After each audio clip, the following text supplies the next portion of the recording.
இந்த பிளேஸ் வந்து அண்ணாமலை கோயில் தான். ஆனால் நீங்கள் இப்படி மேட்டுப்பாளையம் வழியாகவும் வரலாம். மேட்டுப்பாளையம், குன்னூர் வந்து வரலாம். இல்லை ஊட்டியிலேருந்து வர்றவங்களும் வரலாம். ஊட்டியிலேருந்து வழி இருக்குது.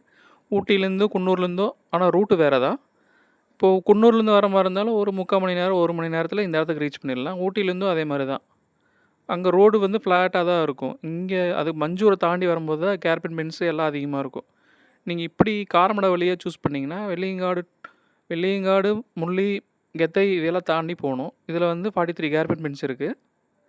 போகிற வழி சூப்பராக இருக்கும். நீங்கள் பைக்கில் போகிற மாதிரி இருந்ததுன்னா குன்னூர் வழியாக போகிறதுக்கு சூஸ் பண்ணிக்கோங்க. அதில் தான் வர்றதுக்கு சூப்பராக இருக்கும். வந்துட்டிங்கன்னா சல்லுன்னு இறங்கிட்டு வந்துடலாம். ஏறுறது கொஞ்சம் கஷ்டமாக இருக்கும்.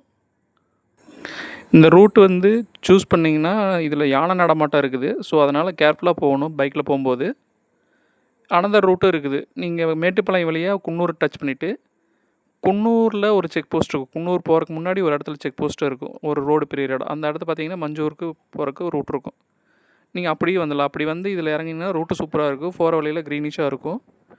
நாங்கள் போனப்போ நல்லா மிஸ்ட்டாக இருந்துச்சு. சூப்பராக மழை பெஞ்சுது. லைட்டாக மழை பெஞ்சுது. மிஸ்ட்டாகவும் இருந்தது. மழையும் பெஞ்சுது. நல்லா கிளைமேட் சில்லுன்னு இருந்துச்சு. சூப்பராக இருந்துச்சு. சேம் பர்லிக்காடு போகிற ரூட்டும் கூட தான். பர்லிக்காடு போகிற இடத்துல ஒரு ஜங்ஷன் மாதிரி இருக்கும். ஒன் சைட் போனால் பர்லிக்காடு, இன்னொரு சைட் போனால் அண்ணாமலை. நாங்கள் போன அன்னைக்கு ஒரு குருஜியோட பர்த்டே.